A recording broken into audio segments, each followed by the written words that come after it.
Alhamdulillahi Rabbil Alameen, wassalatu wassalamu ala Rasulillah, Jazakumullahu khairan. Everybody attending, this is lesson 8. And what I want to say before I start is for those people who have been struggling to keep up with the tables, keep up with the volume of work, and you're struggling with your time at home and the fact that you don't get time because you're working and you're looking after children and you're doing X, Y, Z, and you struggle to give the course the time, then what I would say for yourselves is this is your last lesson. Lesson 8, it goes all the way to lesson 11, but lesson 8 contains the last of the basic items. Inshallah, we're going to cover the present tense table in this lesson, and we'll talk about future tense as well, inshallah. And then after that, next week, it's going to be some grammar. It's going to be some, a bit of mind-bending grammar. So I'd only recommend it for those people who are up to date, who are recommended, who are up to date and, with all their work, they know their tables and they feel confident, then you can move ahead. If you feel it's getting a bit difficult, then just stop at this lesson. Listen to this lesson and stop there, okay? And then just go over the tables, go over what we've studied. You can ask questions and keep it to there. Hope that makes sense, right? Okay. So the homework from last week, Bismillah ar-Rahman ar-Rahim. How can you tell if a verb is weak? And so I had this in the Telegram quizzes as well. The way you can tell is if the root word, if one of the letters of the root word contains an alif or a waw or a ya. So for example, wajada. Wajada means to find, he found, and it contains a waw. So we know that that is a weak verb. All those that don't have it are obviously not weak.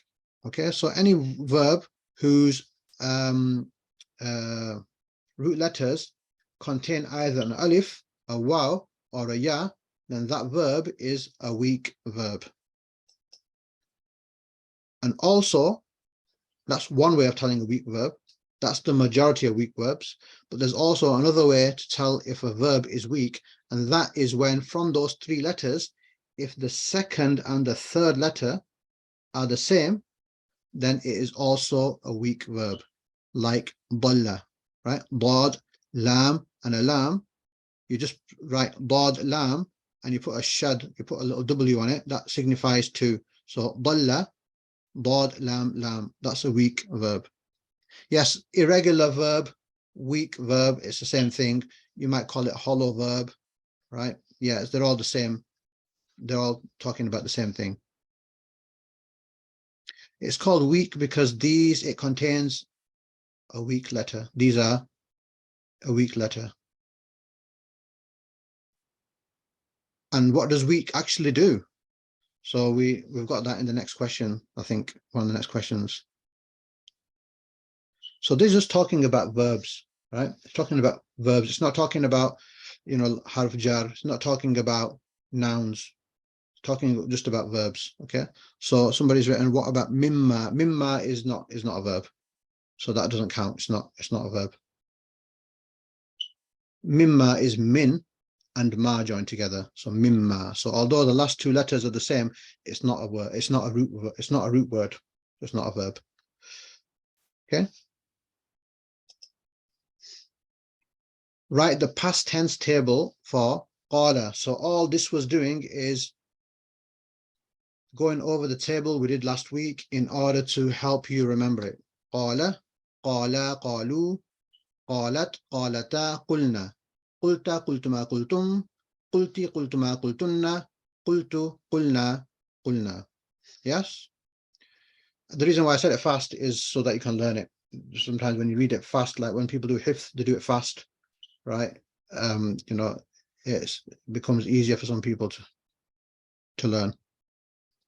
And okay, maybe it's not a question in the homework, but somebody asked, what's the significance of it being weak? So if a verb is weak, so what? So if a verb is weak, what happens is you will find many times it's not going to slot into the past tense table. It's not going to slot in. Like if you say khalaqa, khalaqa, khalaqu, that's a regular verb. You could say ja'ala, ja'ala, ja'alu, sami'a, sami'a, sami'u, kafara, kafara, kafaru. They all sit in that easily. You just replace the kataba, kataba, katabu. You replace the kataba with another root letter, kafara, and it slots in, no problem. Exactly slots in, right? You can interchange. You can, take regular verbs and just put them in the table, and they'll all work and go nice and easy, with no work to be done. But when it comes to irregular verb, you will find there's a problem somewhere fitting it in the table. So qala, qala, qalu, so far it's fine. Qalat, qalata, this is not going to be qalana. This is going to, you're going to have to change it here. The qaf gets a dhamma, it just does, because that is what happens to the verb qala in the past tense table. You put a dhamma here, and then the rest follow. Qulta, qultuma, qultum. Yeah, so an irregular verb, a weak verb, doesn't fit into this normal default table easily. You just have to sometimes make a slight adjustment somewhere, and then you'll be able to do it, right? So that's what a weak verb poses. That's the problem it poses for us.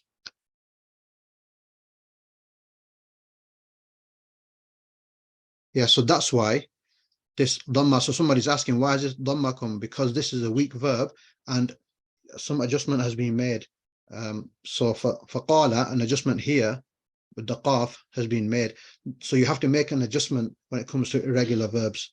That's why irregular verbs are slightly problematic in that sense.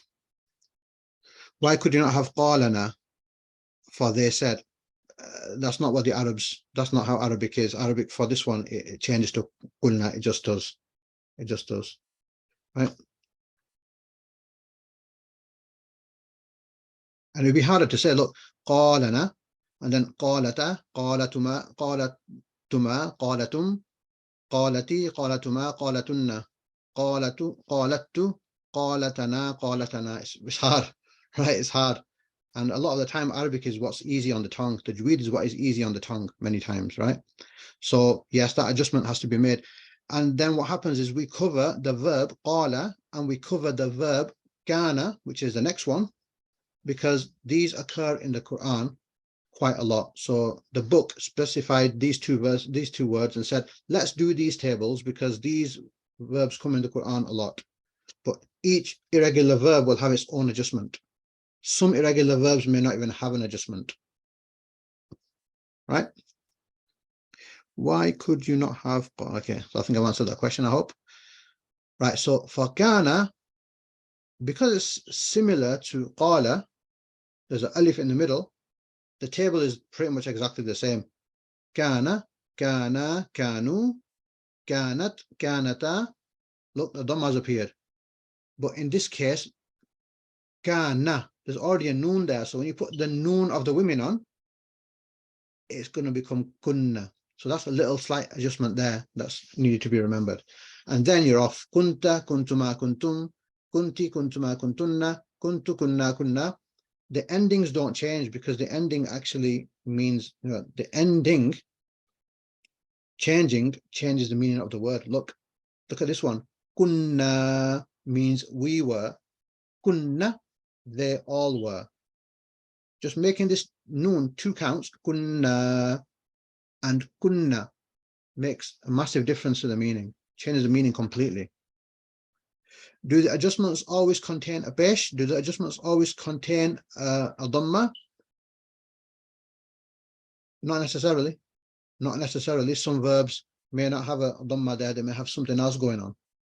Yeah? But only worry about qala and kana for now. Just learn them. Don't worry about others yet.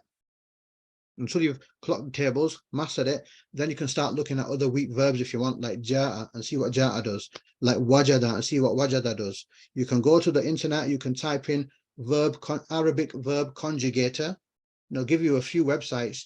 You go to those websites, you type in the verb in Arabic, and it'll give you all its combinations. You'll see there, oh, okay, now I understand. You'll see all the combinations and conjugations. Some you'll understand, some you won't understand because we've not done that yet. Are most verbs not weak? No, most verbs are regular verbs. Most verbs are not weak. That's right, yes. Are most verbs not weak? Yes, you're right. I've misread it. So most verbs are not weak. Most verbs are regular. Okay, we move on. Right. So this was the test. And again, repetition, homework, then repetition, do the test. So you learn what you don't know. You realize what you don't know. Right. So again, how can you tell if a verb is weak? And the whole point of me repeating this again is so that if you're new to it, if you can't 100% grasp it last week, we're covering it again and again. Right. So how can you tell if a verb is weak? If the root word contains either an alif, waw, or ya. That's one way of telling. That's the majority way of telling, in my experience. But then the second way is if the second and the third root letters are the same. That is also a weak verb, like dalla. Dalla means, you know, dalleen. In the Quran we read Surah Fatiha, dalleen. That's the weak verb from the weak verb dalla, which means he was astray.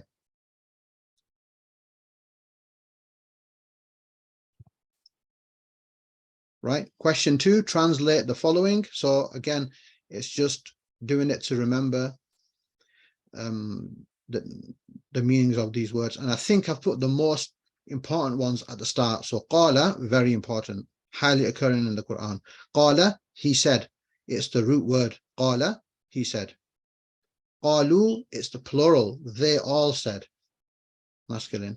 Very important. These come a lot. Qulta is like anta. Anta means you, masculine. Qulta means you said, masculine. Qulti is you said, feminine. Remember what I said about the fatha being like the male, the taller one, and the kasra being like the female, smaller one, mostly, right? Maybe one way you can remember it, right? Ta and the ti. Like anta means you, brother. Anti is you, sister. So anta qulta, you could remember it like that. Anta qulta, you said. Anti qulti, you said, feminine, right? Remember when there is a tu. Yes, somebody just said anti is like anti. So qulti is, yeah, it's got the anti bit in. Anti and anti. Right? Qultu. Remember when there is a tu at the end of a verb, it means I did that verb. Raja'tu, I returned. Sami'tu, I heard. Qataltu, I killed. Right? Qultu, I said. Masculine and feminine, both. Qulna, remember the noon, we should know by now that the na signifies we, right? Many times. So qulna, we said. We said.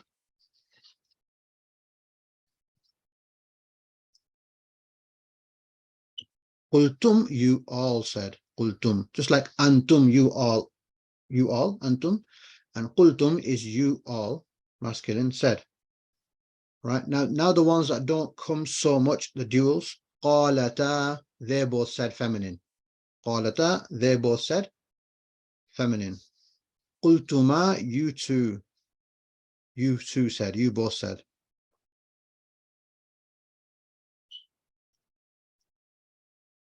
Where does an come from? Anta and anti. That's just part of the table. Anta, antuma, antum. Remember that table? Huwa, huma, hum. Hiya, huma, hunna, the one with the song, right? That anta and anti is from there. That's just a word that means you, masculine, and to a woman, you is anti. Right. So qultuma, you both said. Qulna, they all said, women. Look at the difference between this one. Qulna, they all said, and qulna, we all said. Qulna, we all said. Qulna, they all said. Just putting one extra count on there is going to change the meaning completely. From they all said women to we said. So it shows you how, important it is to read the Quran properly with tajweed.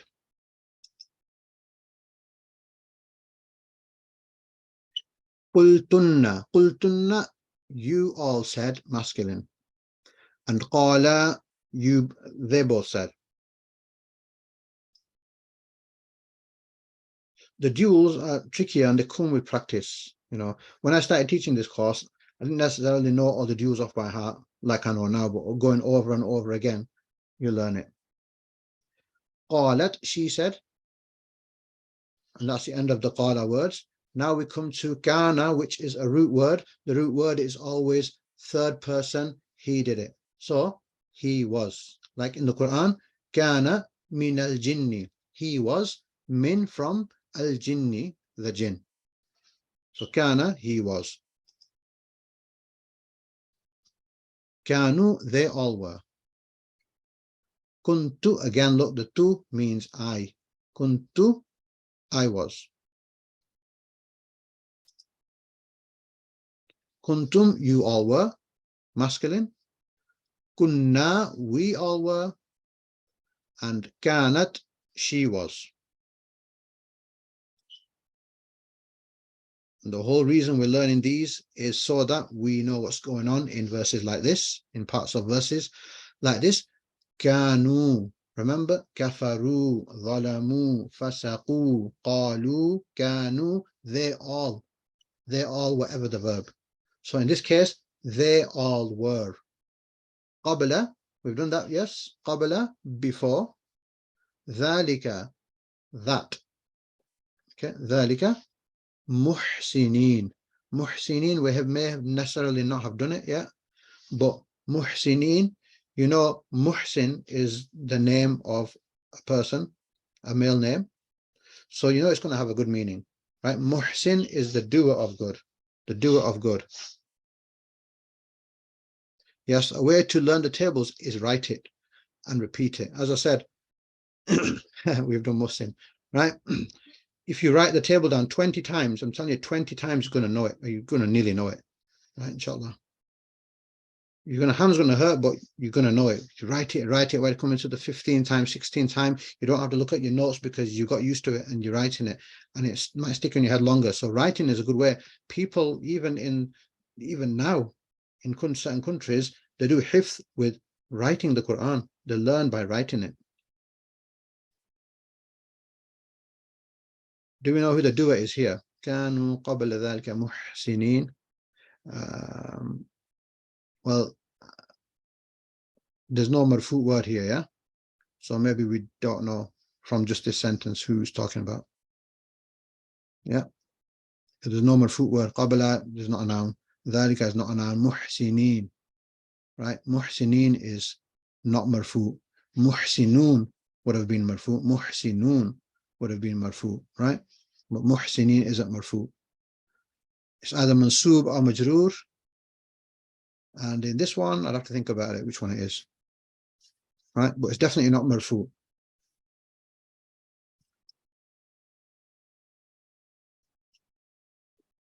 Qabla means before. Qabla means before. Yeah. What if and behold? Is it mansub? Okay. Right. What if and behold? Qultum. What's qultum? You all said. You all said. Ya Musa. Okay. What if and behold? Qultum. You all said. Ya Musa, O Musa. The ya is for O, like Ya Allah. Yeah. O Allah. Right. If I want to call my son, I say Ya Walad, I'll say his name.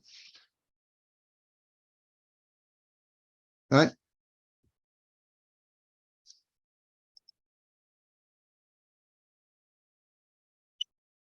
Next one, qala.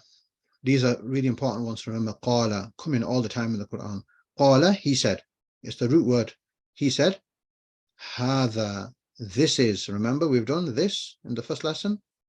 Rabbi, Rabb means Lord, and the Ya is like, remember, Kitabi,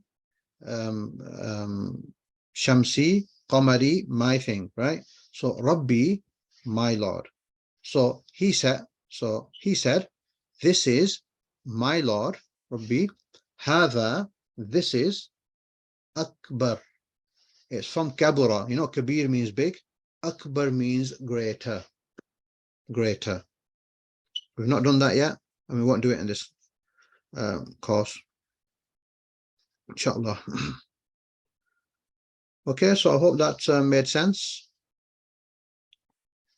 With a combination of learning the templates, learning the root verbs, and learning the vocabulary, you know, you can translate lots of different, you know, areas. There's people saying, you know, that they can translate Quran now. They couldn't translate it before, but they can actually translate parts now. It's all about putting the time in and repeating it and taking that knowledge and putting it into your long-term memory, put it into your permanent memory.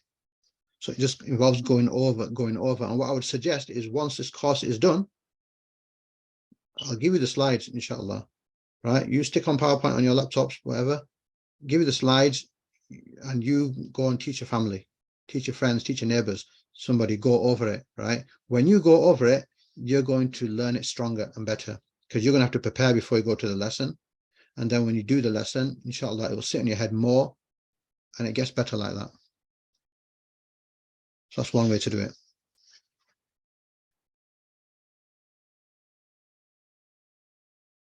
You know, I'd actually like if people, you know, start teaching this in madrasas and masjids and start teaching it to kids. This is a bit complicated for kids, but I'm coming out with a lighter version, inshallah, and teach it. I would like madrasas to take it and teach it. Contact me and you get the slides, inshallah, right? So we did this, these words now, ghafara. So what does ghafara mean? To forgive. Good, to forgive. So literally, ghafara means he forgave, and yaghfiru means he forgives, right? So people, alhamdulillah, they got, you know, good marks generally, right? Next one, qala yaqulu. Qala yaqulu. Qala yaqulu, to say. So he said, he says. Dhakara yadhkuru. Dhakara yadhkuru, to remember. So I've actually come across a new application, Quran Hive. And when you go to a word in Quran Hive, it tells you how many times the roots of that word come in the Quran, how many times that word comes in the Quran with that root. And these numbers are slightly under the real figure. Some are a lot under. So inshallah, I'll update these numbers according to the Quran Hive application, which is more powerful than the one I used. Right, to remember. Akhadha ya'khudhu. Oops. Akhadha ya'khudhu. To take, okay? Amara ya'muru. To command. So somebody's asking, does the ya mean present tense? And the answer is yes. And we will do that today, inshallah. Hasiba yahsabu. Hasiba yahsabu. To think. Good. Hayya yahya. Hayya yahya. To live. Okay, I'm going through these a bit quick because we've already done this in the test. We've already had a test for this. Mata yamutu. Mata yamutu. To die. So we get maut from maut, death. Kafara yakfuru. Kafara yakfuru. To disbelieve. To be ungrateful, to hide. Nasara yansuru. إذا جاء نصر الله. بسم الله الرحمن الرحيم. إذا جاء نصر الله والفتح. Yeah. نزل ينزل. To descend. وجد يجد. to find. Okay. So again, these numbers, inshallah, I'll update them to more accurate numbers. And these are all generally lower or quite a lot lower than the real figure, according to Quran Hive. Right. So 25 minutes. Okay. But it's part of the lessons. Okay. So today we're going to do present tense verbs. We have done past tense verbs so far. So today, inshallah, we are going to do present tense verbs. And I put this table at number 3. It's the attached pronouns number 1, past tense verbs, present tense verbs, and then the separate pronouns. Right? Then with the sort of, that's the order I put them in. Right? So present tense verbs, very important. They come everywhere. Okay. So I'm just going to give you a little example. Yes, there is a table to learn. Of course, you have a table to learn, but that for many people may be the last table of the whole course, because those who are struggling with it, this is your last lesson, and just concentrate on what you've done so far. And that's where the biggest bang for the buck is, from lesson 1 to lesson 8. So kataba means he wrote. That is the root word, kataba. So yaktubu is he writes. We may already know that from the vocabulary, right? Present tense, plural, third person masculine plural, yaktubuna. So what do you notice, yaktubuna? What do you notice so far? Yaktubu, all right, but what do you notice with yaktubuna? That's the plural. Una, okay? It's got an una ending like muslimuna, right? It's got the same ending. Present tense verbs got the same ending. Yes, plural ending for a regular verb, okay? Even plural ending for an irregular verb, the endings are the same. It's only some things going on with the actual root word. You have to make it look a bit different to fit it in, okay? Right, another example. Alima means he knew. Ya'lamu means he knows. What do you think the plural would be without looking? Ya'lamu becomes exactly ya'lamuna.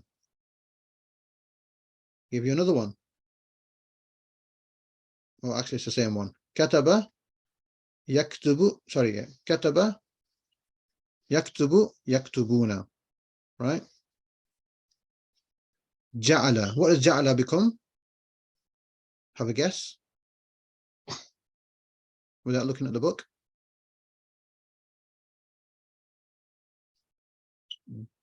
Ja'alu, not ja'alu. Remember, the ya comes before in present tense. Okay, yaj'ala. Okay, yaj'ala. Anybody else? Or yaj'ala. Yaj'alu. Yaj'alu. Okay, let's have a look. Yaj'alu. Okay, yaj'alu. Yaj'alu. That's what most people put.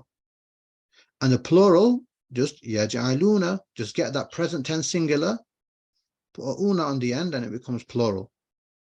There is a table. It's the same size as the previous tables. I'm just, showing you something else first. Okay. Inshallah.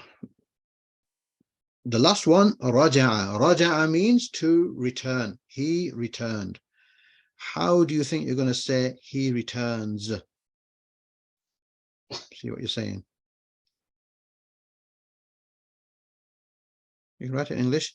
Yarjulu. No, there's no lam in it. Okay. Yarja'u. Yarji'i. Yarju'u. Yarju'u. Okay, good. I like it. I'm asking you for that reason. Some people are saying yarju'u, yarji'u, yarja'u, right? It is yarji'u. So some people were saying yarji'u, some were saying yarja'u, and some were saying yarju'u, as far as I can remember. Looked like it anyway, right? So you You're not differing about sticking a ya at the end, at the start. You're not sticking about putting a sukoon on the second letter. You're not differing about putting a dhamma on the last letter. What you are differing about is this a kasra or a dhamma or a fatha on the third letter? The third letter is significant, right? Do present tense verbs always start with ya? No, but we'll move on and then I'll show you inshallah, right? Yarji'una. Okay, now the reason why I chose these three verbs is, maybe you've seen it in your notes, is this. Look at these three.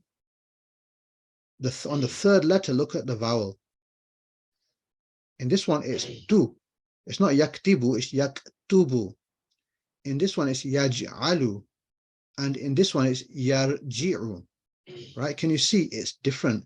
Everything else is the same. Look at the ya. They all have a fatha on the ya. The second letter has a sukoon, min sukoon. I've left it out, like no vowel, right? Yar, yaj, yak, right? The last one has a dhamma, bu, lu, and ru. But the difference is the third letter. The third letter sometimes going to have a dhamma, sometimes it's going to have a fatha. On some verbs, it's going to have a kasra. So how can you tell what vowel is supposed to go on the third letter? Non-Arabs, please. Well, it doesn't really matter because you can only see your own answer. So anybody memorize it. Are you an Arab? Good. Anybody with another idea if that's wrong? Easy to pronounce. I like that. I like that answer as well. But is there a formula? Is there a formula that you can look at the past verb, the root word, and you know what goes on the third letter in the present? Dictionary. Anybody else? Does it depend on the letter? That's a good one. That's really good answers, really good answers. Right. Each letter is assigned a particular vowel. You know, that's such an interesting answer. I never even thought about that, right? Right. But sadly, it's not true, right? The other ones, you got it, right? One who said a dictionary, and one said you just got to learn it, and that's the answer. We don't have a formula. There is no formula that I know of, okay? There is no formula for deducing what vowel goes on the third letter. You just have to learn it with the verb. That's why I remember last week I said kataba yaktubu, learn them both together. Kataba yaktubu, learn them together, because you can't look at kataba and deduce yourself. Yes, somebody said what's easier to say, and that many times is true. You know, yaktibu is harder. Yaktubu sounds easier. Yeah, it might not always be true, but many times it's what's easier to say. You might be know words in the Quran, yarji'un, yaj'alun, so you already know yaj'alun. It's an for that one, right? Yakfurun, I'm sorry, yakdhibun. You might already know verses in the words in the Quran that already follow that pattern, so you automatically know it. But really, how you do it is you learn the present with the past verb. So ja'ala yaj'alu, raja'a yarji'u. It's different for each verb, and there's no formula. You just got to learn the present with the past, and that's the way you'll understand it. Yeah, like to trick people, right? Yeah. So does that make sense? You have to learn the present verb with the past verb, and so you will learn then what the vowel on the third letter is. Is the harfi? No, there's no harf jar here. There's no harf jar. Harf jar is for nouns, not for verbs. Okay. The harf jar, the fi and the min, they change the case of a noun, not a verb. So minal muslimina, because muslimin became majroor because of the min, but muslimin is a noun. These are verbs. Verbs don't get affected by fi and harf jar, right? Right. Good, happy?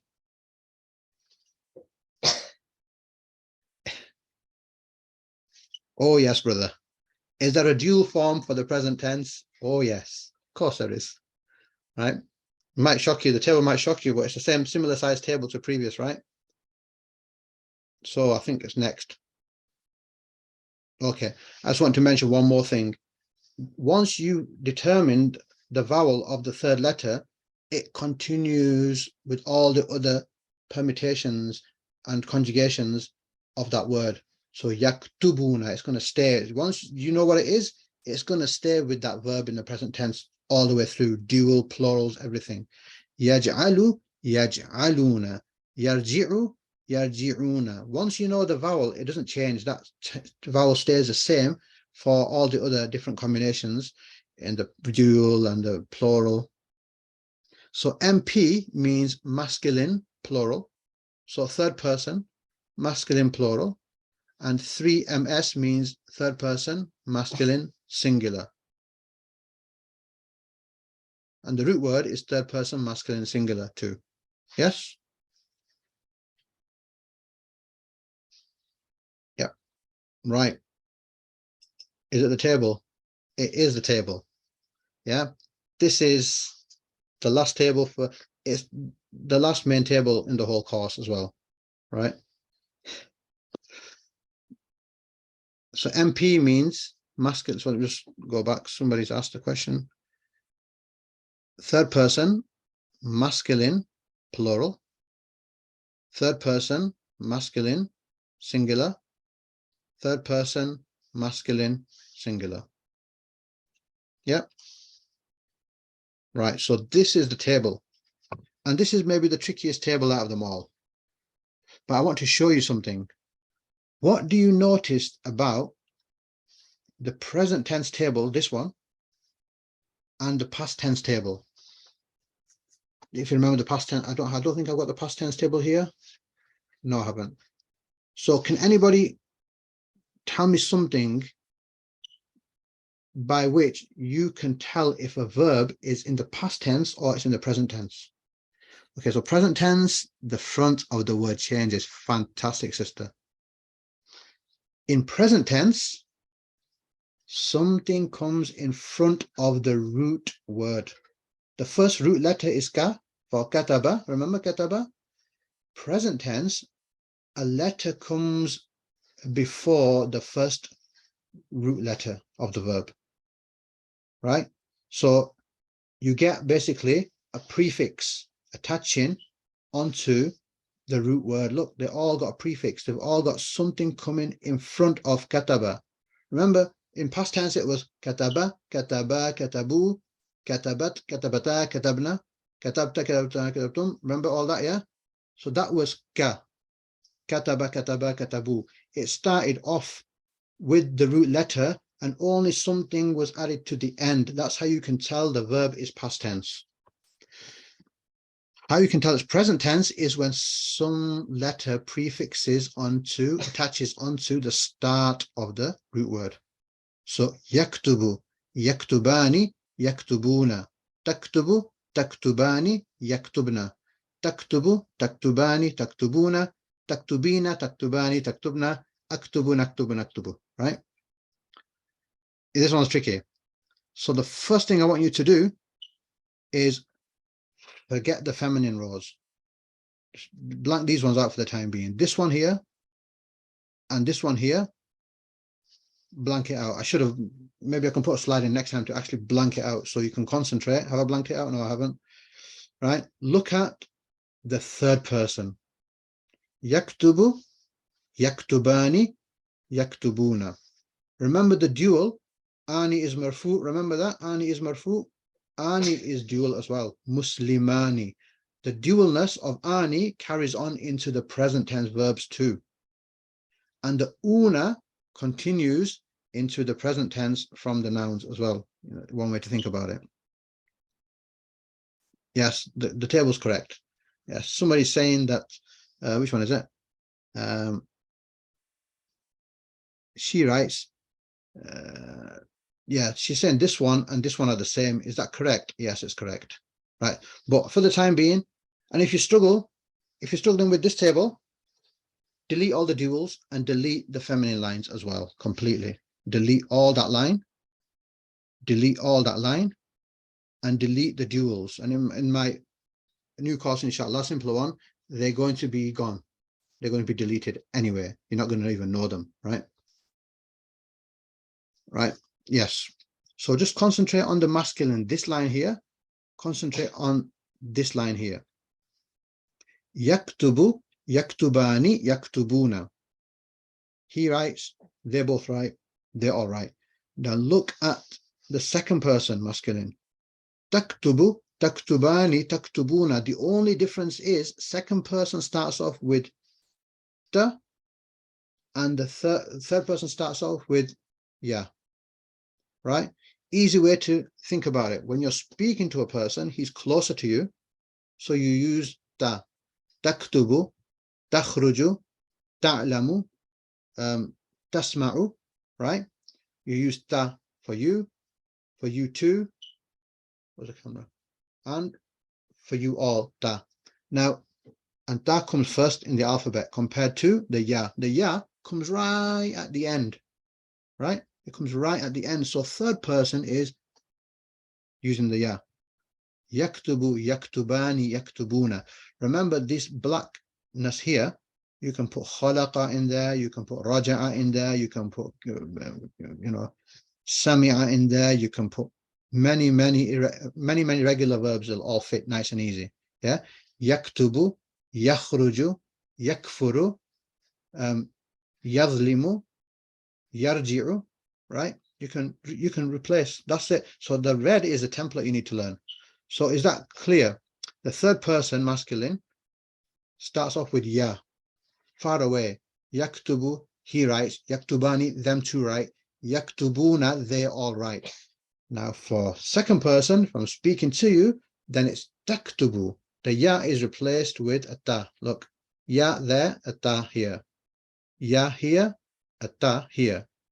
Ya here, ta here. The rest of it is all the same, right? You both and they both are all the same. Yes, you got some that are all the same. Look, taktubani, taktubani, taktubani, right? This is a bit tricky table.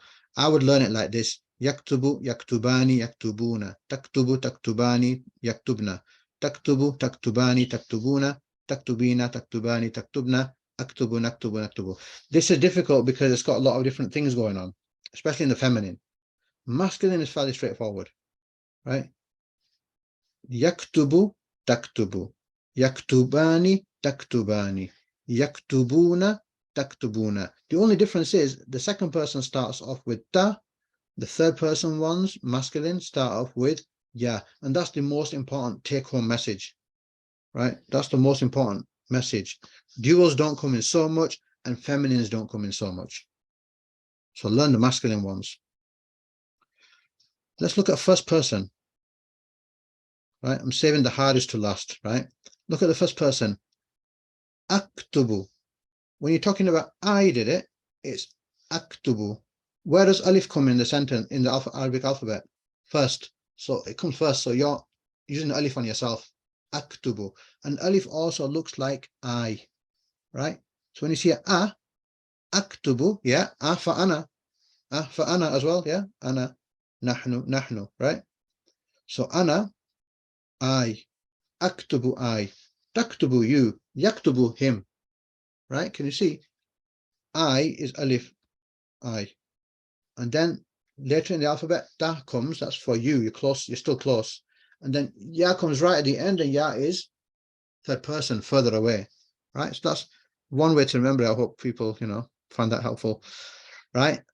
And then noon, naktubu, and naktubu, just like ana, nahnu, right?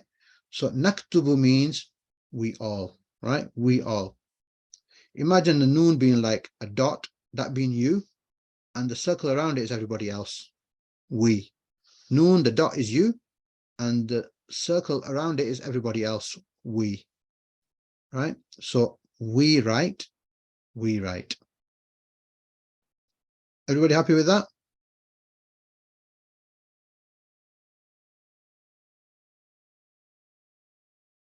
Then the feminine ones are tricky, okay? And I didn't really learn the feminine ones, you know, straight away. It was difficult, takes time, right?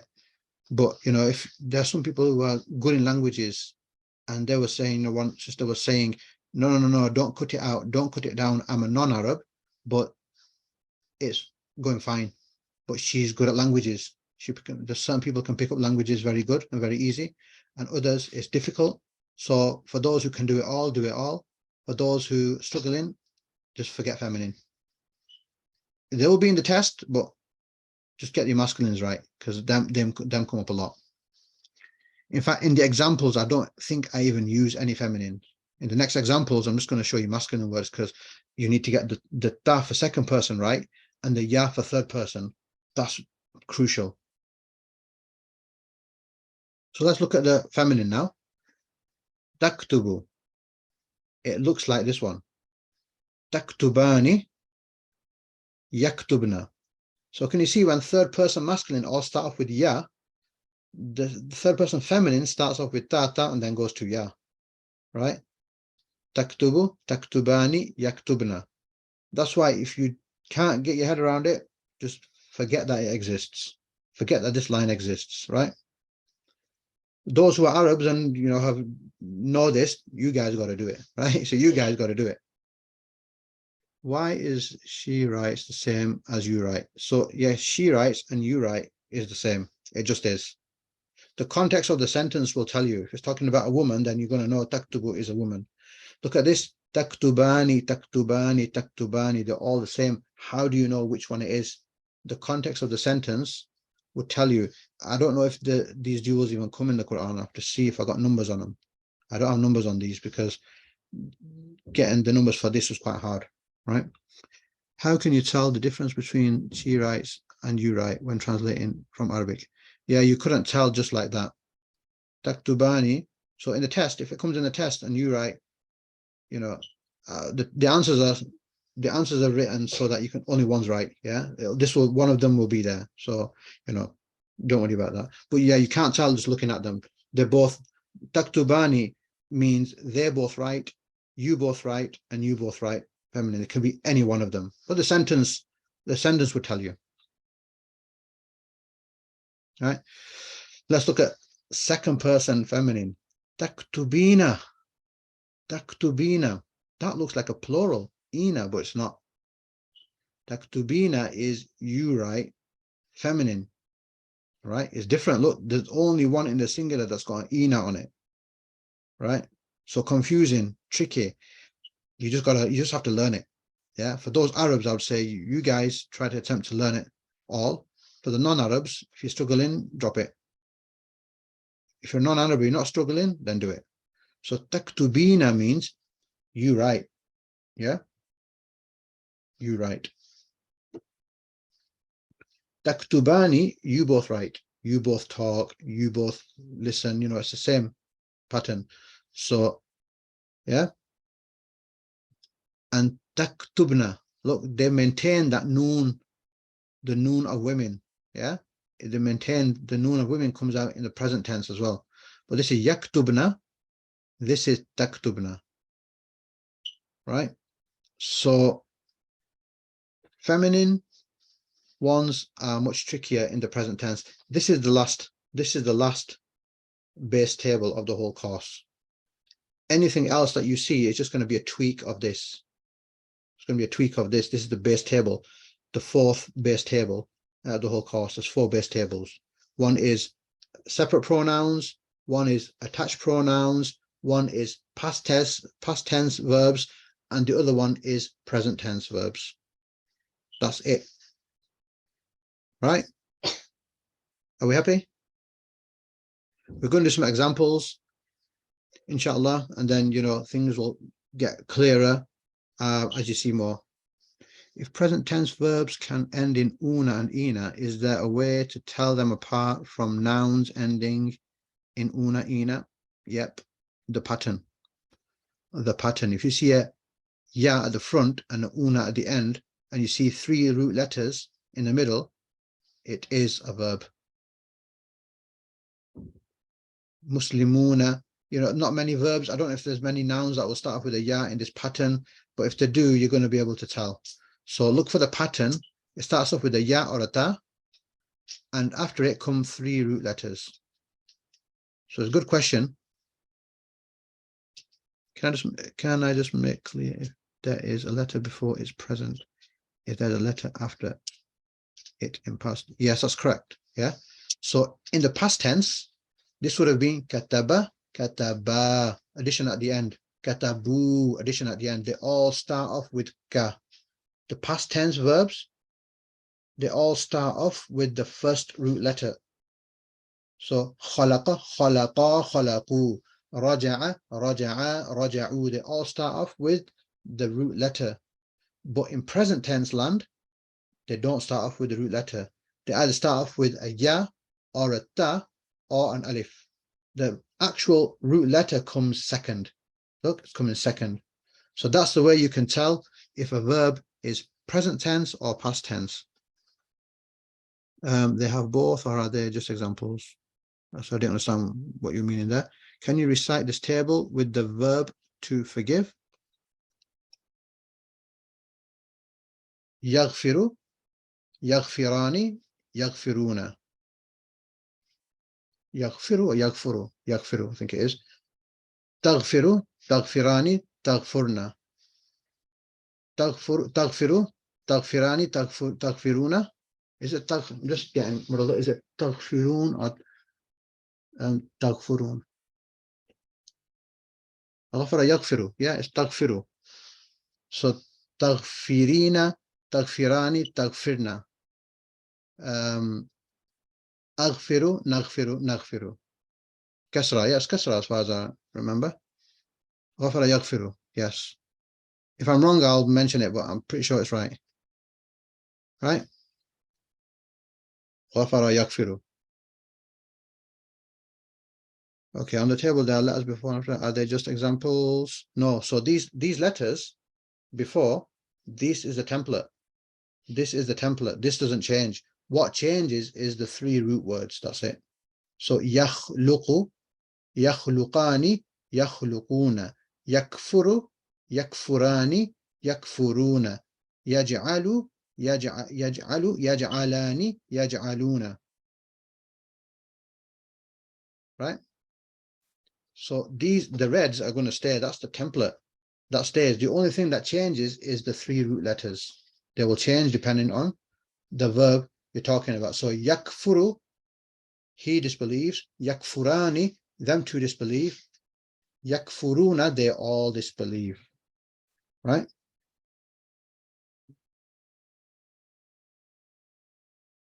Yes, ghafara yaghfiru. Right. Next one. I think we'd do a break. Just 2 more minutes and we'll have a break, inshallah. Right. This is in blue and pink for people who like that. Just learn the blues. If it's got a blue in it, learn it. And if you're struggling, drop the duals. Drop the duals and drop all the pinks, fully pinks. If there are weak letters in the world, how we find and pick root letters? Sorry, I don't understand that. I don't understand the question, but right. That's in colors. Some people like colors. And this one, I just took out the ones. I grayed out the ones. It's the same table. I grayed out the ones you don't need much. So just 6. If you can just concentrate and learn these 6. Yaktabu, ya'lamu, yaj'alu, yaj'aluna, yaktubuna, yakfuruna. Right? The ya. And then for second person, it's ta. Ta'lamu, ta'lamuna. And then for first person, alif. I. Aktubu, aj'alu, adlamu, and nadlamu. What if the root word doesn't have only fathas? Okay, like hasiba. It's fine. Hasiba yahsabu. So it's going to be yahsabu, yahsabani, yahsabuna. Tahsabu, tahsabani, yahsabna. So it doesn't matter what the the root letters, first and last, always have fatha. The middle one changes, it doesn't matter. It changes. You have to learn what the vowel on the third letter is for the present, and then you just continue that in the whole table.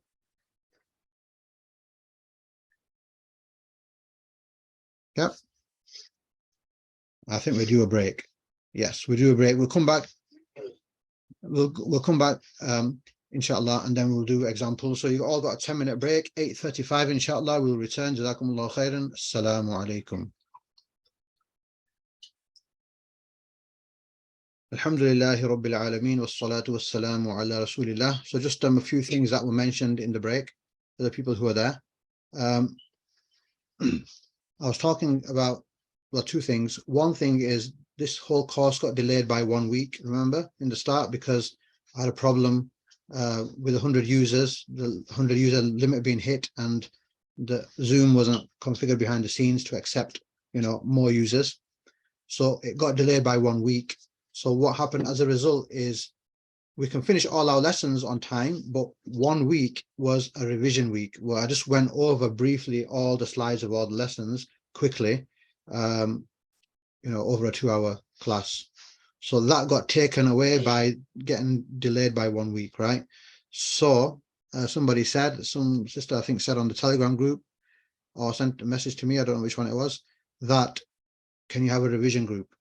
Can you have 1 week revision class?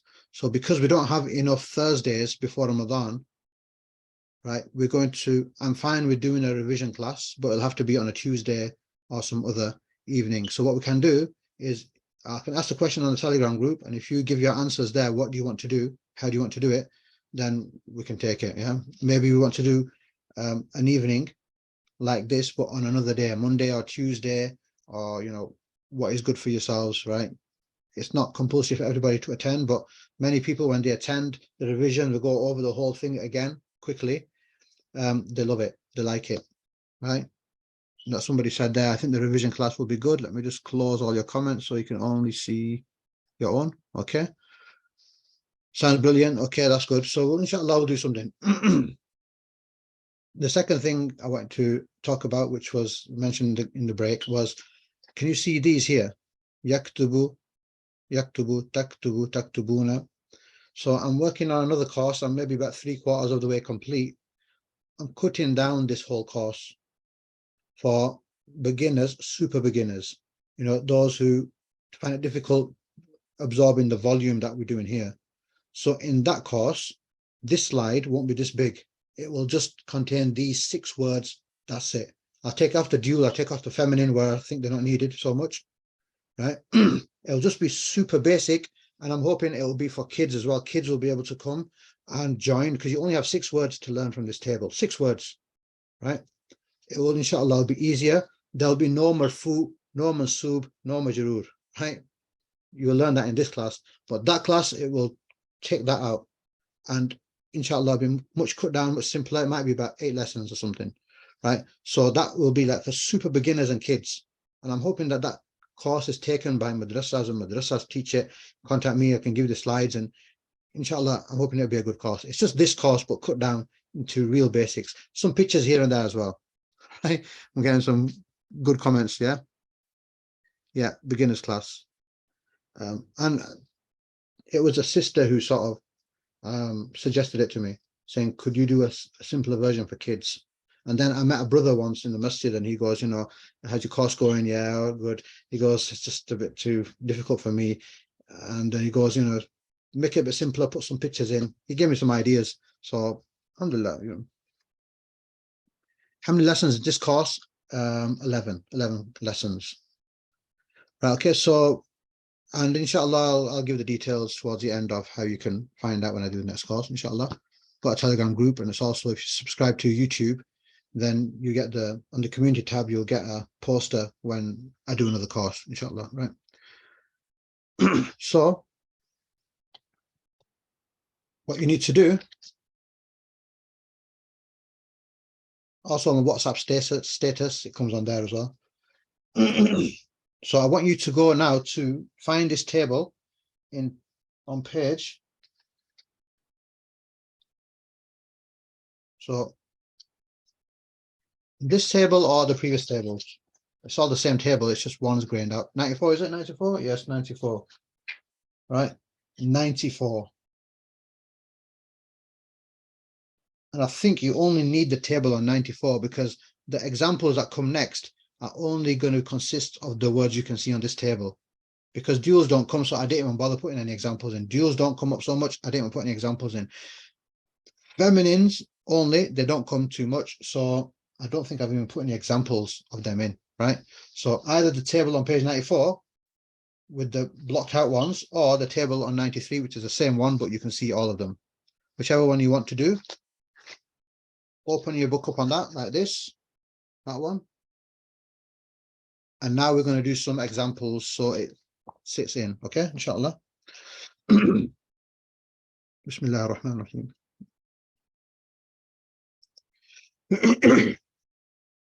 Okay, so alima means to know. So ta'lamu, what is ta'lamu? Look where the ta comes.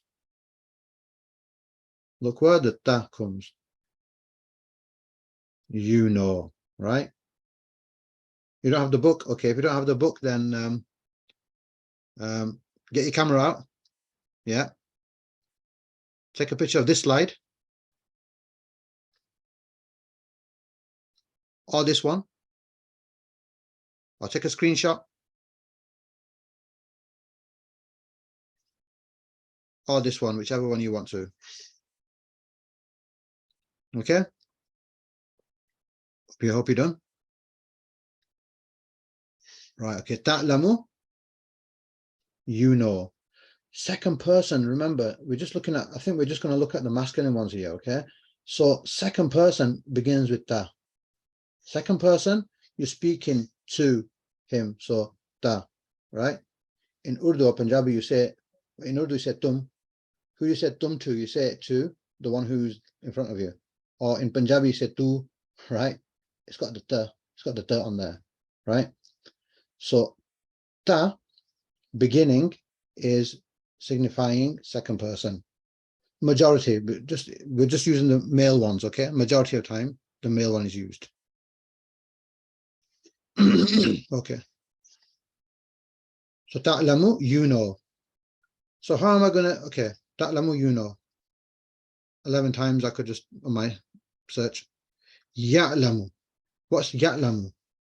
If ta'lamu is you know, ya'lamu, ya comes further on right at the end of the alphabet, so it's far away, so it's third person. He knows. If you get these two in your head, in your mind, that's the important crux. Ta'lamu, you know. Ya'lamu, he knows. Ta'lamu, you know. Ya'lamu, he knows. Right? The ya is further away in the alphabet, so it's third person, it's far away. Ta is you. You're speaking to the person who's close, right? Ta. Next one. Oh, just want to show you this verse. Wallahu. And Allah, okay? And Allah, ya'lamu. He knows, right? He knows. It's not ta, it's ya. So third, yeah? Third person. Wallahu, and Allah, ya'lamu. He knows. Wa antum, and you all, la, do not, not. Ta'lamuna, you all know. Look, ya'lamu, he knows. Ta'lamuna, you all know. Can you see now how this one makes sense? Just the ya, it's third person there. Now it's become ta here. So he knows, you all know. Right?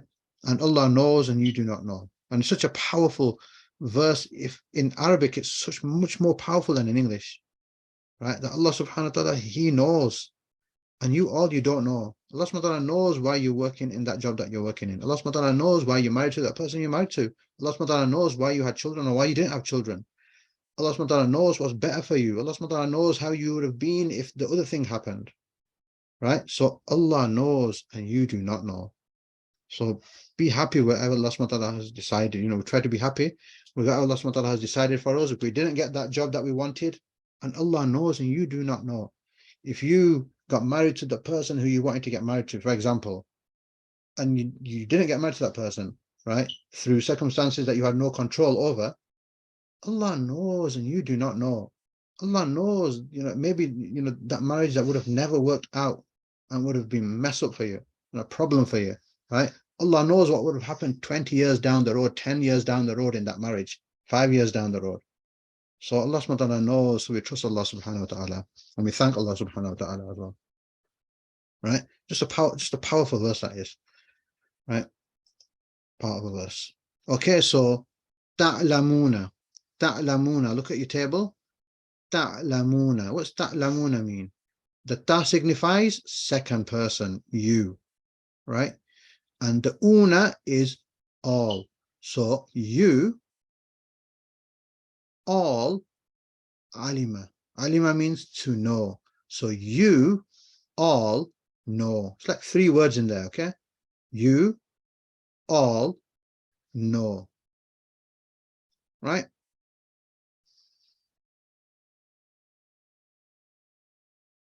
'61. Okay, so ta'lamuna now becomes ya'lamuna. What's ya'lamuna mean? The root words are alima, ilm, to know. So they all know. So this one and this one makes, okay, they all know, okay? They all, these two and these two make they all know. So how would you say they all disbelieved? Kafara, to disbelieve. Have a guess. Good. So not yaka, but close. Yakfuruna. Yeah, yakfuruna, they all disbelieve, and takfuruna, you all disbelieve. Yeah. Yaj'aluna, ja'ala means to make, so yaj'aluna, you all make. Taj'aluna, sorry, yaj'aluna, they all make. Taj'aluna, you all make. Okay, so once you learn what the ya is meaning, what the una is meaning, right, you got the template. Then you just need to know what the root word means, and you'll translate words that you've never seen before, right? So if you know the meaning of this ya and the meaning of the una, so I say a word, sami'a means to hear. So yasma'una means, what does yasma'una mean? They all hear. Good, fantastic. Right, okay, so back onto here. Ta'lamuna, you all know. Ya'lamuna, they all know. Okay, and you look at the root word here, alima, ilm. So it's got something to do with knowledge. It's got something to do with to know. Alima means to know. Look at the next one, if it's what I think it is, 91. Look at this, look. Alima, the root word, is changed into amila. Ain mim lam now, right? Amila. So instead of ya'lamuna, it's ya'maluna. Amal. Amal means to do, right? So what does ya'maluna mean?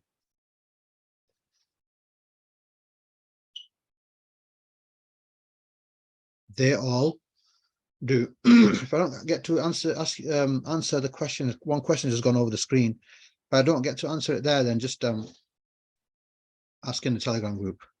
I think the person asked, why is it not yakfaruna? Why is it yakfuruna? Because for kafara, the third letter has a dhamma on, so yakfuruna. Which, yeah. So ya'maluna, they all do. Good. 57. Ta'maluna. What's ta'maluna mean? Second person now. Ta. You all do. That's it. That's what I wanted. That's why I'm giving the ya'lamuna, ta'lamuna examples, because I want to drive home that message. That ya is third person, ta is second person. Majority of time, you're going to see only the masculine terminology used. So just learn the masculine terminology. I don't think I've even given any feminine examples or dual examples. How come the kasra on the meme in the root word changes to a fatha? Okay. So amila ya'malu. It's that set slide we did where we talked about the third letter. The vowel on the third letter is specific to that verb. So for amila, the vowel on this third letter is going to be a fatha. It'll change to a fixed thing for that verb. So kafara will be yakfuru. Yeah. For kafara, this one's going to be a dhamma. For amila, this one's a fatha. You just have to remember the vowel for that. Once you remember the vowel, the third vowel, it's the same for the whole table. It doesn't change again. It doesn't change. It stays the same for the whole table for that verb. How do you figure it out? You have to learn it for each verb. That's why we learn kataba yaktubu. We learn the past with the present. And then you learn, by that you learn what vowel comes on the third letter.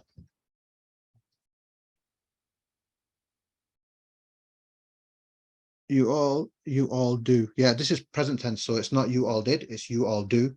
The way you can tell it's present tense is something is prefixing on to the beginning of the root word. That's how you can tell it's present tense. Something is prefixing on, something is joining on to the start of the root word. That's how you can tell the verb is present tense. Yep. You all do.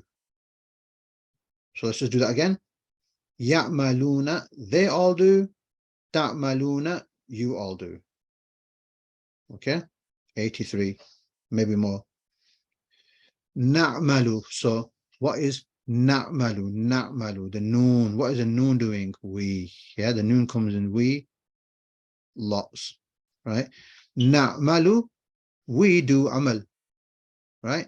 So we do. Amala is amal, action. Right, to do. So we do. Na'malu.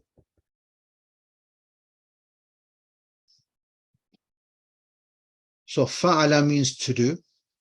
Yeah. Taf'alu means, what's taf'alu mean? Taf'alu. Second person, right? That is second person. Majority of the time. In the masculine it is. So taf'alu, you do. Masculine, right? Does amal also mean deeds? Actions, yeah, it can also mean actions, deeds. Lana a'maluna wa lakum a'malukum. Lana for us, our actions, and that may translate as deeds as well. Right? Taf'alu, you do. One according to, okay. What's the difference between this word and the previous word? Both mean to do. Yeah, they have a different connotation.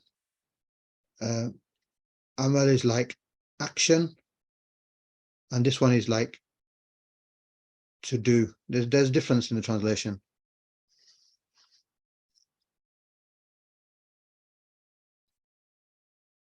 Taf'aluna, taf'aluna.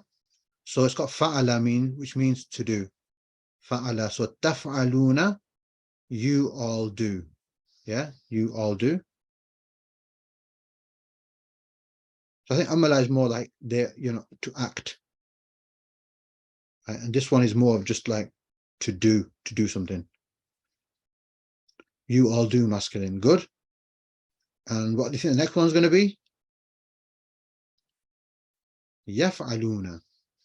So taf'aluna is you all do. What is yaf'aluna? They all do. And how many times have we seen this in the Quran? Ya'lamuna, yaquluna. Yeah. How many times do we see this pattern? We see it lots and lots. 15. So that 15 is not the pattern, it's just that particular word that uses that pattern, right? So sajada means to prostrate. Sajda. So tasjuduna, plural going on. Not there is third person. You. This is the for tum, do in Urdu, and in English, what can we say in English? To to you, I don't know, right? But ta is second person. Ya is further down the Arabic alphabet all the way at the end, so that's far away, that's third person. Ta is second person, and a is yourself, the first letter of the alphabet, alif, closest one. Then you got the ta, and then you got the yeah, right? So you all prostrate. You all prostrate. And yasjuduna, okay, so 0 times, but I'm just doing it to explain the pattern, right? Yasjuduna, they all prostrate. Yeah, ya is they all, ta is you. Yasjuduna 4 times. Just that particular word 4 times. The template comes all over the place.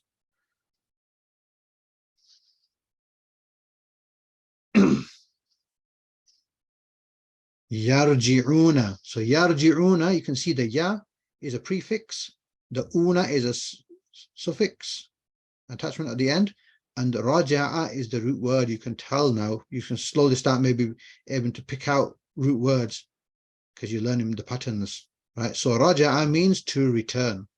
So yarji'una, and in this case, this vowel has a kasra. Raja'a yarji'u, right? For raja'a, the third letter has a kasra, a zair.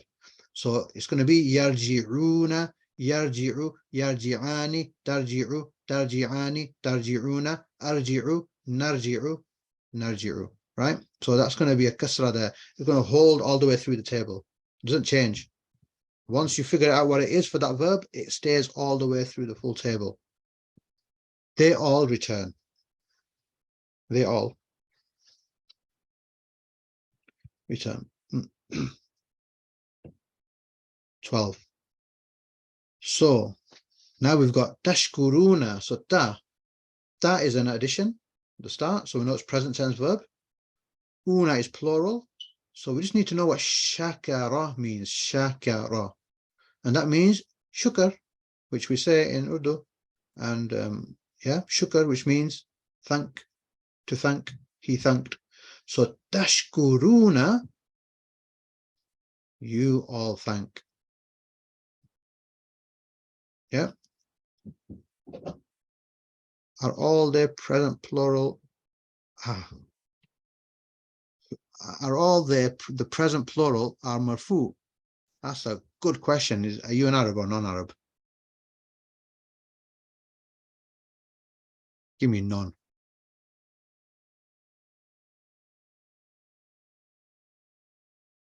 Oh yeah, Arab. Okay, that's all right. Doesn't matter. Yes, you're getting onto something there. Right, it's next week's grammar class. Right. Okay, so you all thank. They all look marfu, doesn't it? Look, una is marfu, and yashkuru looks marfu, doesn't it? Right. Something's going on there. Anyway, that's next week's class. And for those people who are struggling, you can stop here, right? And just cement what you've learned up to this class, and that's fine. Right, you all thank. Good. Tashkuruna, you all thank. And yashkuruna would be they all thank. Right. Ya'budu. So abada means to worship. That's where we get Abdullah, Ibadullah, Abid, Ubaid even, right? Right. So here what's happening? Ya'budu. So we know the third letter in this word has a dhamma on it, right? So that dhamma continues.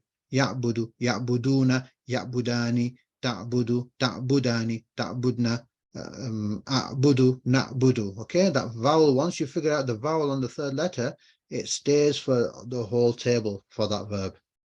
So he worships. Excellent. He worships.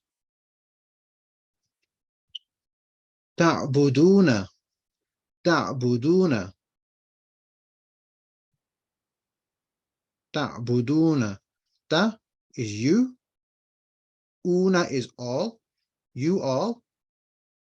Abada. You all do abada. You all worship. taj'aluna would be you all ja'ala, make, you all make. Right, so this one, ta'buduna, you all, abada, worship. La a'budu, yeah, كل الكافرون, yeah. أعوذ بالله من الشيطان الرجيم. لا أعبد ما تعبدون. So it's coming now, right? You've seen it in verses that you already know. Yeah, so abada, abd is a slave, right? Abdullah is a slave, worshipper. Right? We're slaves of Allah, worshippers of Allah.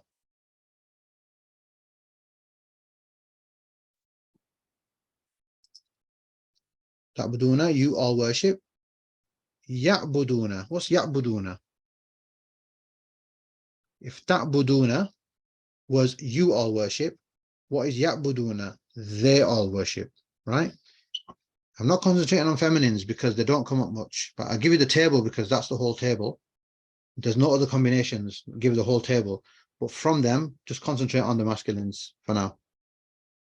If you're an Arab like that brother, you got to do the feminines as well, right? They all worship. They all worship. Not worshipped, because that's past tense. They all worship, present tense, right? 14. Ta'budu. Ta'budu. Ta'budu, second person, right? Second person. Singular. There's no una, so it's singular. You worship. Good. You worship. 3 times. Na'budu. Iyaka. Surely, only you. Na'budu. We worship. You see now it's coming together. Na'budu. We worship. A'budu. I worship. La a'budu. I do not worship. Ma ta'budun. What you worship. Yeah. So a'budu. I worship. Na'budu. We worship. Ta'budu. You worship. These are the patterns, the templates. Yeah. So Kafirun is coming. Yeah. Yeah.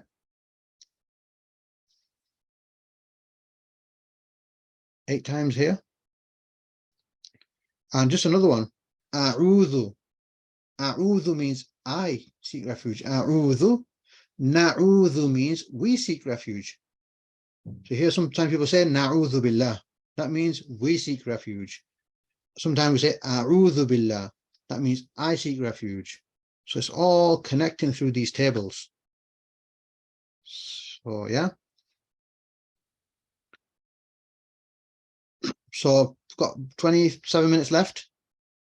What I did with the next thing is the next 3 slides or the next 2 slides actually come in next week's class, right? But I've put them in this week's class for the people who are calling this the last class. The people who are struggling, I just wanted them to know this snippet of extra information, and then you're good to go. But I will cover this officially in next week's class, inshallah. That's the next few slides, right?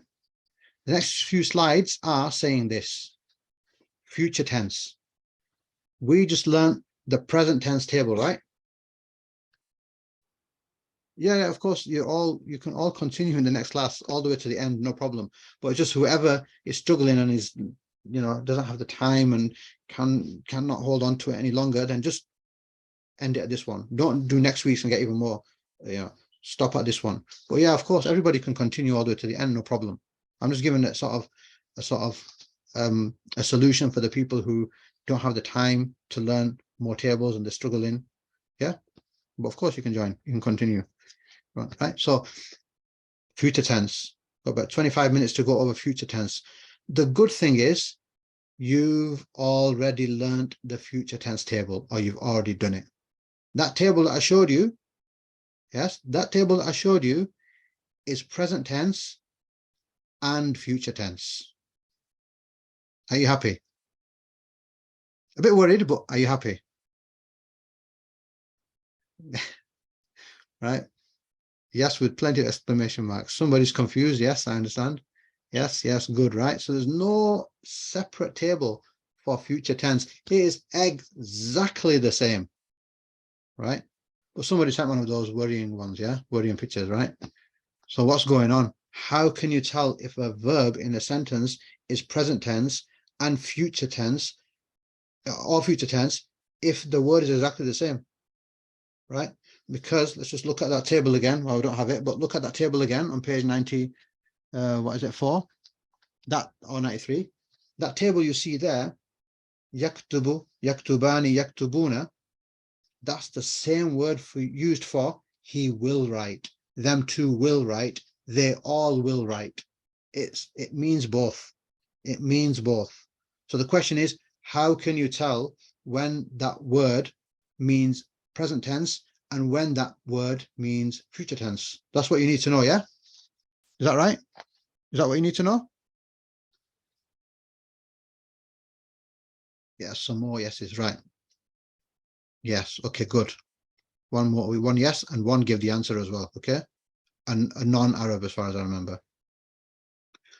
So how can you tell if that present tense verb or future tense verb, how can you tell what tense it is? Is it present or is it future? Because it's the same word that's used. So how can you tell? So there's three ways that I know of that you can tell if that present tense verb is future or not. So the first way is the context of the sentence will tell you. You will be able to tell from the context of the sentence. Look at this. Yajma'u means he gathers. Just outside of the Quran, yajma'u means he gathers. Yajma'ukum, he gathers you all, right? He gathers you all. Just outside of the Quran, yajma'ukum, you will translate it in present. Yajma'ukum, he gathers you all. But it could also mean he will gather you all. How can you tell? Take the default as present. Whenever you see a present tense verb, just call it present tense. But one of the ways you can tell the verb has gone into future mode is the context of the sentence. So look at this. Thumma, then. يجمعكم إلى يوم القيامة. So for example, I'll just give another example. If I say, I walk, right? I walk is a present tense. I walk to the shop. That means I walk to the shop. It's present tense. If I say, next week, I walk to the shop. Now, because I've said next week, you know that I walk to the shop doesn't make sense in present. So it will be next week, I will walk to the shop. You understand that, yeah? The context of the sentence is talking about something in the future. So if it uses a present tense verb, it's now automatically become a future tense verb, right? So this verb is a future verb. Why? Because it's a present verb, but because it's the sentence is talking about the future, it's now become will. So he will gather you all. Ila yawmil qiyamah, on the day of judgment. So do you understand that? The context of the sentence will tell you to convert the present tense into a future tense verb. You get that? So again, if I'm going to say, I drive my Lamborghini, which I don't have, right? But if I say tomorrow I drive my Lamborghini, now you're going to say, no, that doesn't make sense. You're talking about tomorrow, so it's going to be tomorrow I will drive my Lamborghini, right? In an example question, in an example sentence, right? Right.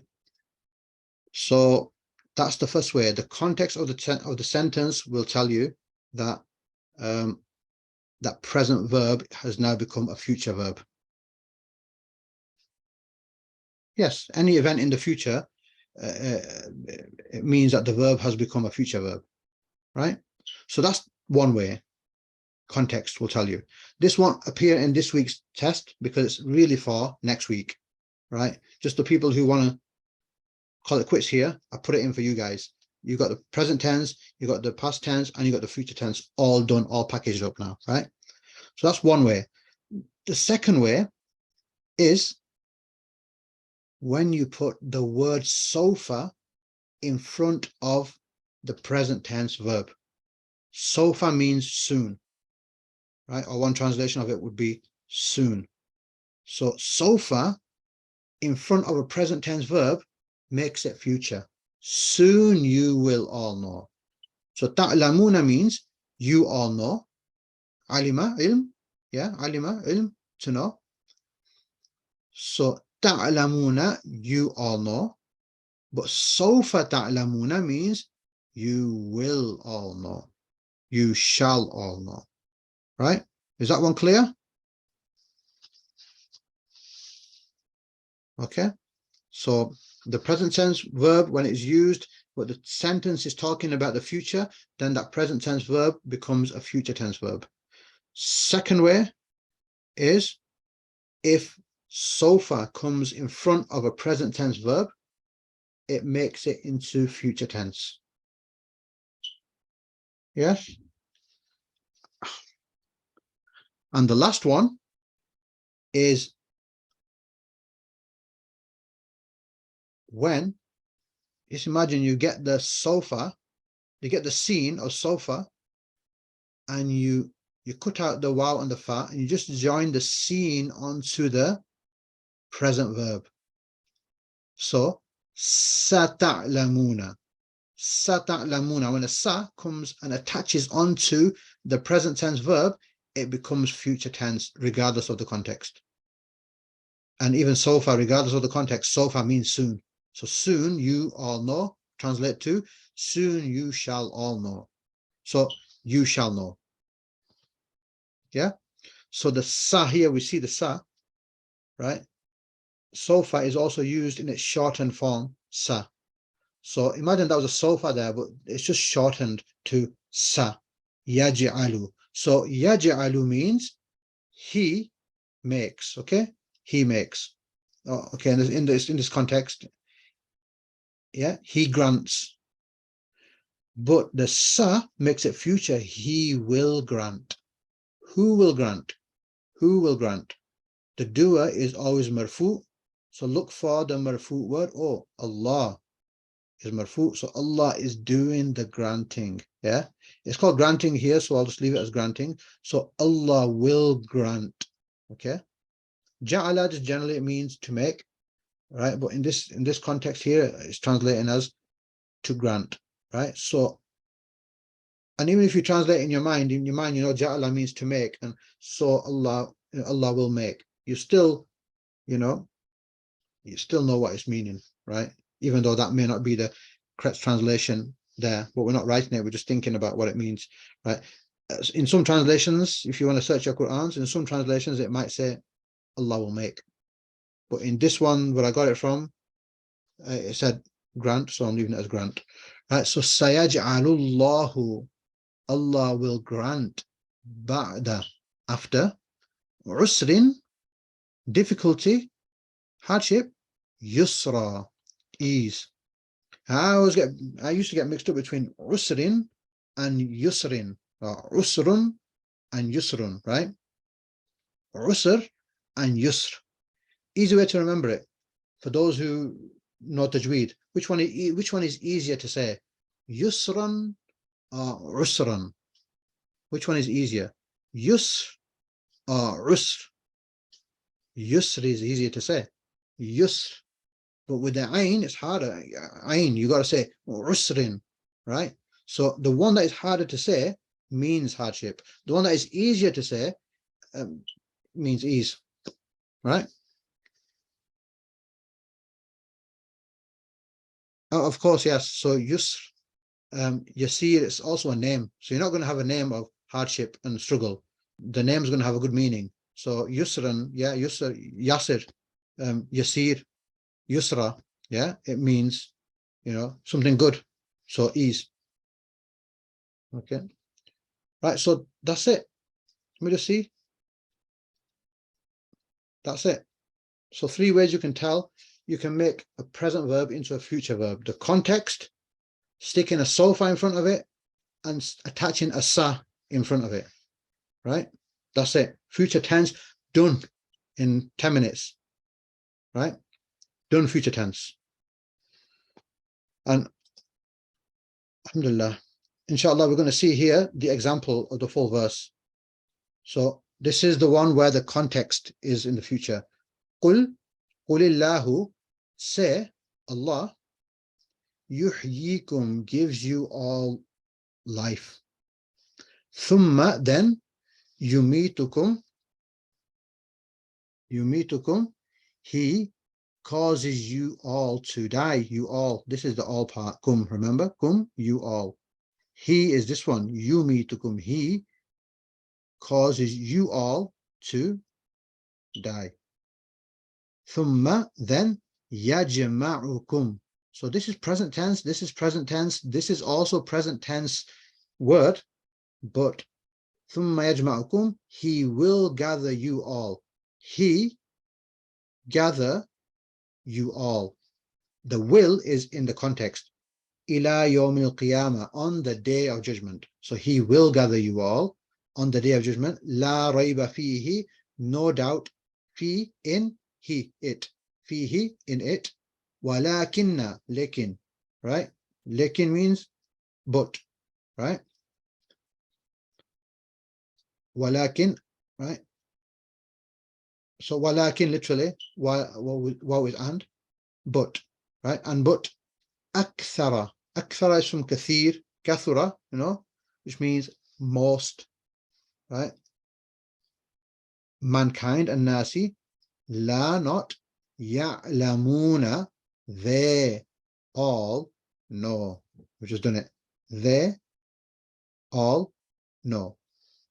So that was the sort of context of that future tense verb. Obviously, you have to learn the tables, but mata yumitu, we've done it. Hayya, we've done it. Qiyama, we know. La, we know. Raiba, we have not done. Fihi, we know. Lakinna, I'm sure we've done. Nas, we've maybe done. La ya'lamuna, lots of words in there we have done. I think that's a complete verse as well. Let me just see. Is it a complete verse? Yeah, as far as I know, it's a complete verse, that, inshallah. I think it is. Right? Because normally what I do is I put 3 dots on when it's not a complete verse. Lakinna, so lakinna means, in Urdu we say lekin, right? Which means but. So if you know Urdu, lekin. If you don't know, then just lakinna means but. Okay, alhamdulillah. Nearly managed 80% of this verse. Tell me you're an Arab. I mean, tell me you're a non-Arab. I think you're the Arab. I think you're the Arab. Oh, very good. Non-Arab, right? It's good. You just have to put time into it. And I know a lot of people, they don't have that time, but it's difficult. It's a difficult thing, I know, right? So, alhamdulillah, 80% of the verse the brother could do when he's a non-Arab, right? I also got it, and I am non-Arab. Fantastic. 95%. Fantastic. Good. I'm not understand, so that's good. Yes, a rich language, and it's once you learn the tables, the templates, you'll manage to find out you can actually understand quite a bit of words and quite a bit of sentences, and sometimes you might know this word as well, and you might be able to put a sentence together. Don't expect it to come real time, that the Imam's reading and it's coming straight away. That same verse, it happens to me even. I hear a verse from the Imam and I thought, but when I actually stop and look at it, I thought, oh, I know all them. It's like that even, yeah. There's still words that I don't know in the Quran. There's vocabulary that I need to touch upon and learn new words. But sometimes you can figure it out when you just stop and think about it. And then the better you are, the more real time you can understand it. It helps, it helps knowing Urdu, because a lot of these words are the same in Urdu as well. Yeah. So if you're not Arab, a real Arab, and you don't know Arabic, and you know Urdu, thank Allah you know Urdu. Yeah. Letters are the same mostly as well. Okay, only Raiba, sister or the brother is saying, only Raiba they didn't know. Okay, we haven't done Raiba, yeah? ذلك الكتاب لا ريب فيه, no doubt. Yeah. So it's learned Raiba means doubt. And yeah, and the more you practice, the more you pick up words and learn new words. Right, okay. 10 minutes left. Is it 10 minutes left? Yeah. 10 minutes left. So let's just do a few verses that we can see. وَيَخْلُقُ, parts of verses. Yeah.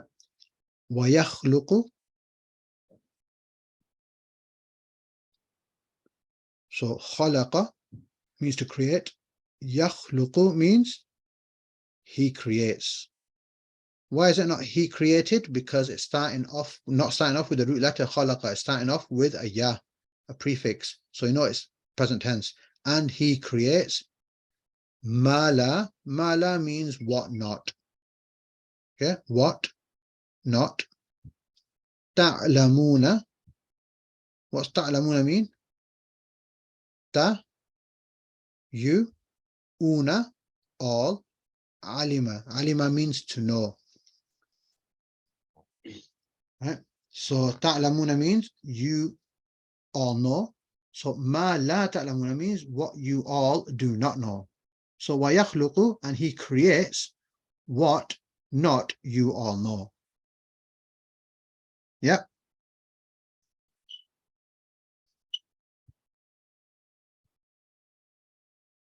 Yeah, la is a negation. La is a negative. Has a few different things, but la is, just take it as not.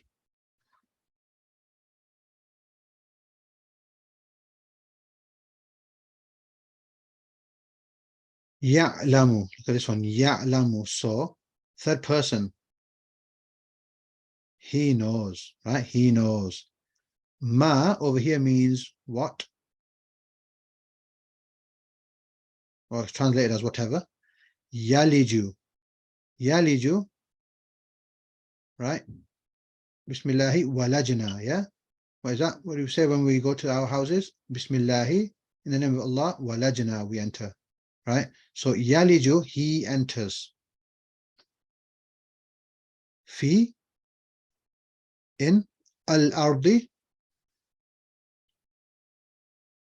In the earth, and it's majroor because fi is a majroorifier. Remember, majroorifier is the next noun.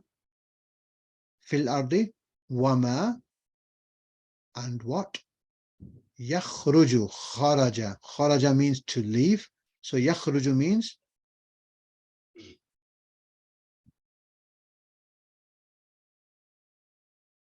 so it could either be it or he, depending on what's been talking about. So it leaves, yeah.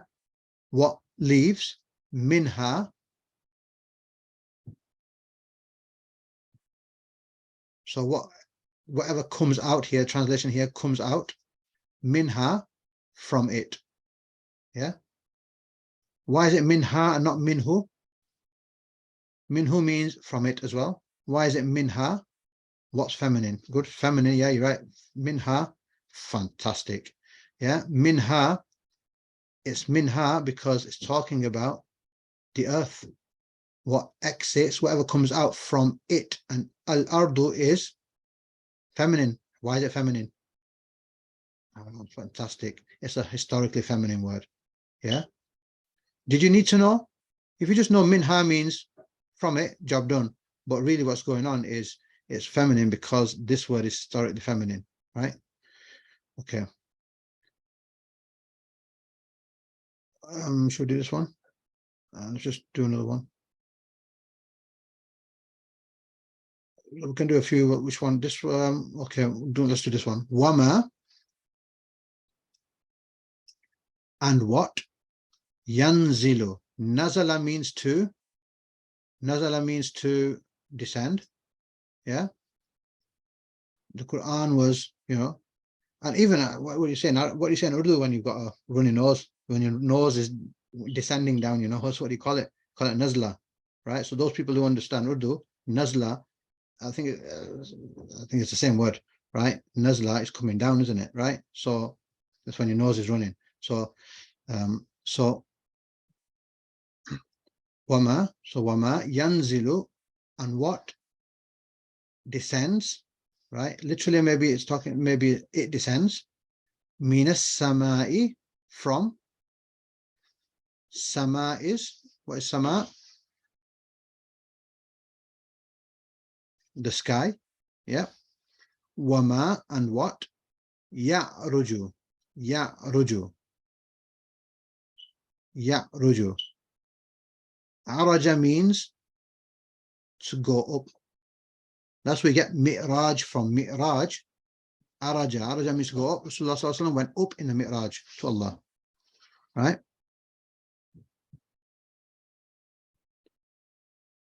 fiha. Right, so what would you translate fiha as here? To it. Right, if you do in it, okay, that reminds me of somebody minha. Sorry, fiha. Yeah, just sometimes fi can have different meanings, but if you knew that fiha is in it, you'll still be able to understand the sentence, generally. Okay, let's do this one. Wallahu.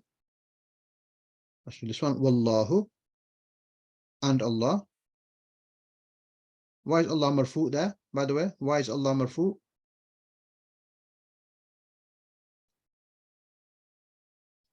No, not the doer. For the doer, you need the verb as well.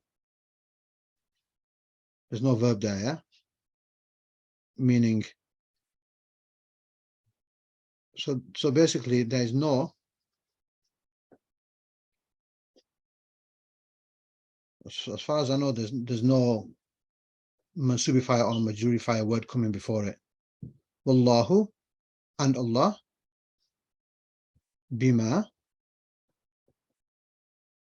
Okay, so I only translate in my mind bima as with what. Okay, if you have that with what in your mind, you will be able to understand what it's meaning, but it won't make sense in the English language, so you'll have to change it, right? Ta'maluna. So over here, he sees, yeah. So okay, ta'maluna means you all do. Basir is to see. So wallahu and Allah, with what you all do, basir. So Allah, he sees whatever you all do. Yeah. I have to go back and I'll need to go and see why that ends marfu, but as far as I know, I think it's what I said. There's nothing coming before it that's causing it to change its case. Yes, so this is the verb to see, basura. Yeah, so basir is all seeing. It's a pattern we've not done yet, but you can see the word basura is in there. Yeah, mubtada. I think it is mubtada. Oh, yeah.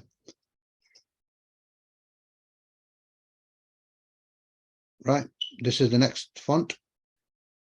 Got 2 minutes left. Let's just do another one here.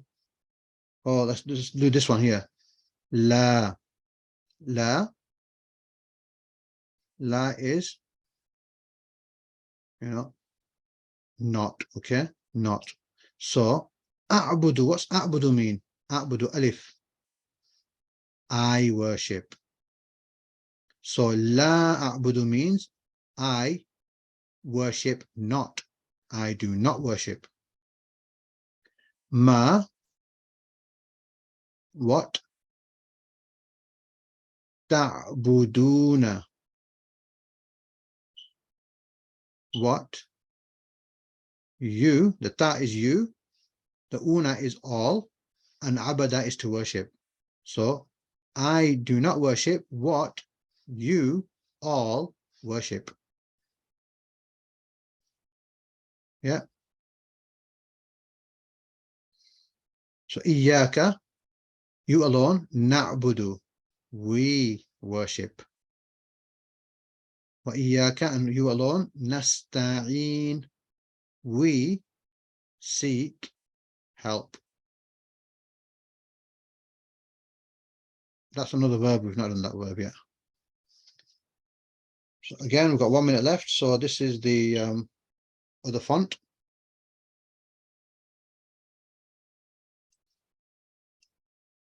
Yeah.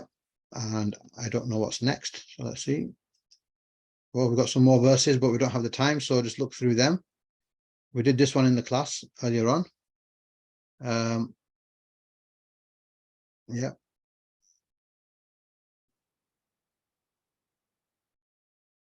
Okay, here's a dual. Look, here is a dual, right? Wan najmu. Okay, so there's different translations to wan najmu, okay? You'll find some it says herbs and some it says stars. And I know najm is normally stars, right? But there is a difference in translation, professional translations. And in this book, it translated it as herbs, okay? So when najmu, so I'm just going to keep to what it said in the book, right? When najmu and the herbs, was shajaru, shajar is tree. So shajaru and the trees, look, yasjudani. Yasjudani, third person. Yasjudu means he prostrates, but the ani is, what's ani? Dual. Look at your table, dual. So, and the herbs and the trees, yasjudani, they both prostrate. So can you see that, you know, those people who want to learn the duals, you're gonna you know, understand it if you learn the duals. Now the good thing about this dual is it's the marfu dual for nouns, isn't it? Muslimani, Muslimuna. Remember ani? Ani is marfu, remember that? Well, ani is coming here as well in the present verbs. Right. And so I think, yeah, sorry, it's time is up. Learn these words.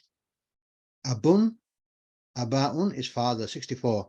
Ahlun, family, like Ahlul Bayt, right? Family. We know Ahlul Bayt was the family of the Prophet ﷺ. Yeah. Ulaika. Ulaika is just those. Just try to remember those, right? Ulaika. It's like ulai and ka. Just remember ulaika is those. 206 everywhere.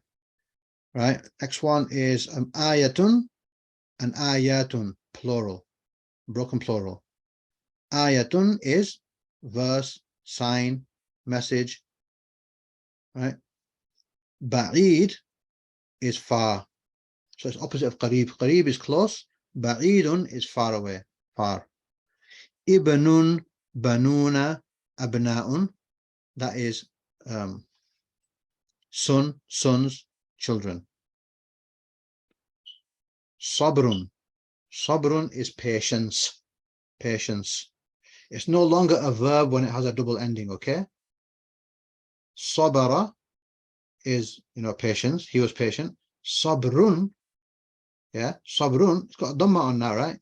Double dhamma, it's become a noun, right? In Arabic, in English, you call it a verbal noun, right? That's like last lesson. We'll do that. Ghayra, not. Ghayril maghdubi, not. Ghayra, not. Li means to or for. Li. When it attaches onto a noun, right? And also when it attaches onto a pronoun as well. So lakum, lahum, for them, for you all. Lakum dinukum, for you, your religion. And also lil muttaqina, for the pious people. Lis sadiqina, for the truthful people. Lil kafirina, for the disbelievers. Yeah. So the li, when it attaches onto a noun or a pronoun, to or for. I'll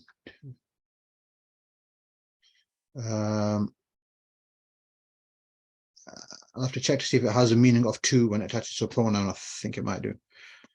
Okay. La'alla, perhaps. Yeah.